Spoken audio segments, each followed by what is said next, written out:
L'équipe du Casino Joa du Lac du Der vous accueille dès le 2 décembre pour célébrer les 7 ans du casino. 11 nouvelles machines à sous, dont une exclusivité nationale avec 25 nouveautés, feront leur apparition pour cet événement. Animation, jeux et surprises sont au programme. Déployée par le gouvernement depuis le 3 septembre 2020, France Relance soutient les forces vives du territoire face à l'impact de la crise sanitaire et les accompagne pour relever le défi de la transition écologique.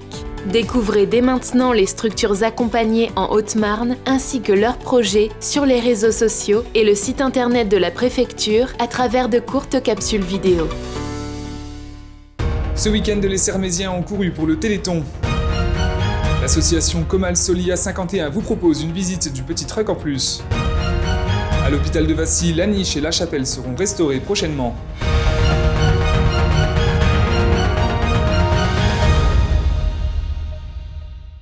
Bonsoir à tous et bienvenue dans votre journal week-end du dimanche 28 novembre.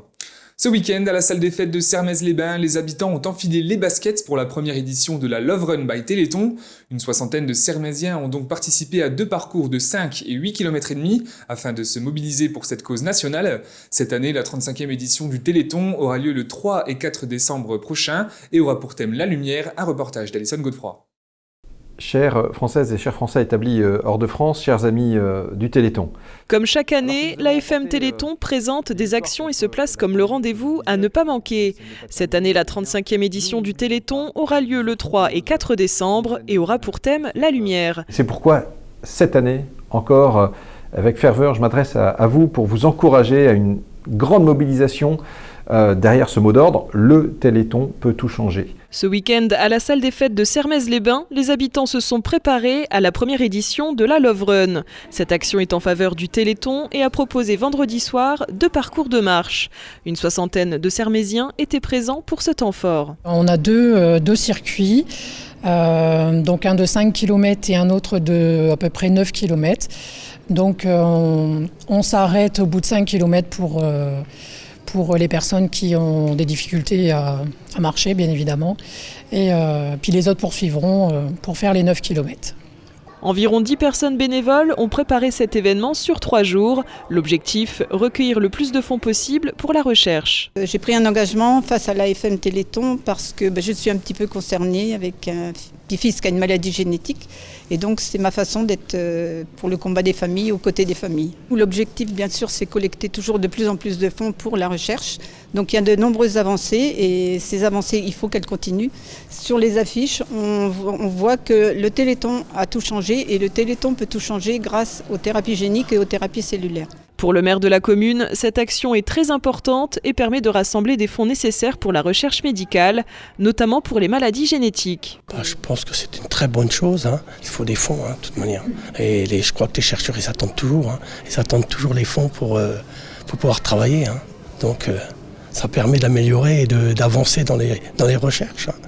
Donc il ne faut pas baisser le ton. Il faut que les gens... Puis il y a quand même des bénévoles qui sont là, heureusement. Il y a une grosse famille à Sermaises. C'est une grosse famille. Depuis sa première édition en 1987, le Téléthon est un événement caritatif et donne les moyens à l'association AFM Téléthon de poursuivre son combat. Il faut savoir qu'on dénombre 6 000 à 8 000 maladies rares et ça concerne plus de 3 millions de Français. Donc ça, c'est quand même énorme. Et on a toutes et tous autour de nous, on connaît des personnes de près ou de loin qui sont atteintes de maladies rares ou de maladies génétiques. Il n'y a pas de petits dons. C'est un engagement citoyen, un engagement solidaire et avant tout un message d'amour, un message d'espoir. Tous les malades sont dans ce tunnel et espèrent voir la lumière au bout de ce tunnel, la lumière qui est le thème de cette 35e édition. À échelle nationale, l'année dernière, grâce aux dons, 34 millions d'euros ont été consacrés à l'aide des malades et plus de 200 programmes et de jeunes chercheurs ont été financés. Ce samedi matin, à Courdemange, le petit truck en plus de l'association Comal Solia 51 a réalisé une action de sensibilisation auprès des habitants concernant leur logement. Ils étaient invités à découvrir les différentes subventions possibles pour aménager au mieux leur logement et ainsi réaliser des économies d'énergie. Écoutez.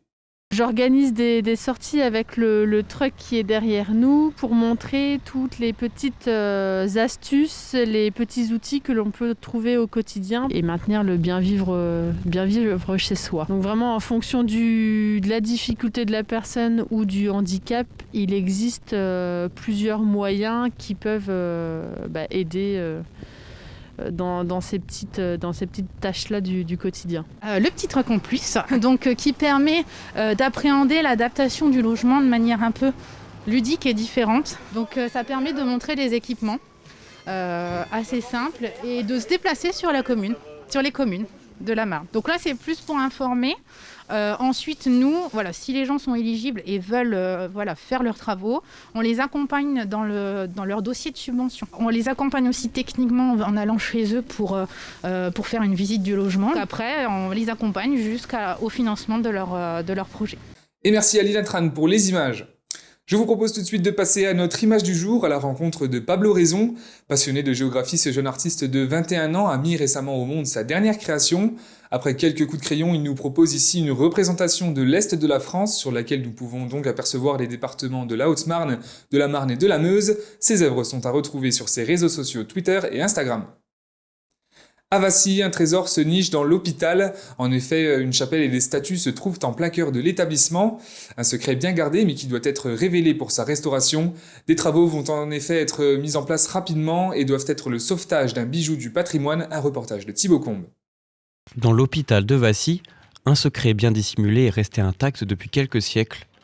Une chapelle et sa niche du XVIIIe siècle sont au milieu du bâtiment, riche de trésors et d'histoire. La chapelle de l'hôpital de Vassy, chapelle historique qui date du XVIIIe siècle, même s'il y a eu des remaniements divers et variés, et qui est assez étonnante, puisque même si l'hôpital est intéressant de manière générale, il y a vraiment là un véritable petit joyau en termes de patrimoine, parce qu'il a des décors intérieurs, et notamment la niche avec le jour zénital qui éclaire la Sainte Vierge. L'objectif est donc de restaurer la chapelle, sa niche, ses statues ainsi que sa porte, pour garder cette merveille à la portée des résidents. Ce travail de restauration va sauver un patrimoine exceptionnel. Autrement dit, l'hôpital, dont les fonctions sont plutôt de soigner les gens, ne peut pas se concentrer, notamment financièrement, sur ce type de travaux.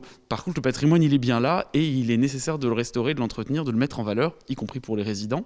La directrice de l'hôpital a décidé de lancer un fonds participatif pour financer les travaux et offrir un endroit unique à son établissement, mais aussi pour toutes les personnes qui l'utilisent. Écoutez, ça fait partie du patrimoine de la chapelle, ça fait partie aussi du patrimoine de la ville de Vassy. Je crois que c'est essentiel de pouvoir garder ce type de patrimoine, d'autant plus que cette chapelle est quand même encore utilisée pour des petites messes, éventuellement des moments de recueillement pour les familles, ou lorsque nous perdons des résidents. Parfois, on fait des messes ici, donc c'est absolument essentiel. Pour participer au financement, le fonds a été lancé et tous peuvent faire un don pour préserver cet endroit exceptionnel et si particulier.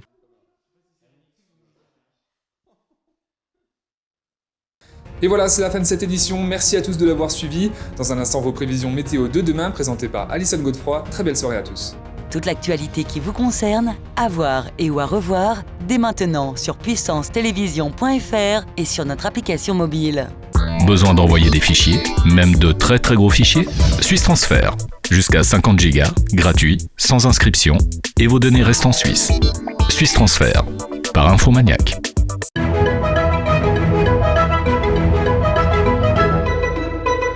Bonjour à tous, on démarre la semaine avec toujours et encore cette vigilance jaune neige-verglas pour tout le monde. Ce matin de la grisaille avec des températures comprises entre -1 et 0 degrés. Cet après-midi, il neige à Saint-Dizier, Bar-le-Duc et à Chaumont. De la pluie à Vitry-le-François. Côté température, il fait 0 degrés à Chaumont et 2 degrés à Bar-le-Duc. Aujourd'hui, nous fêtons les Saturnins et nous perdons 2 minutes de soleil. Bonne journée avec Puissance Télévision.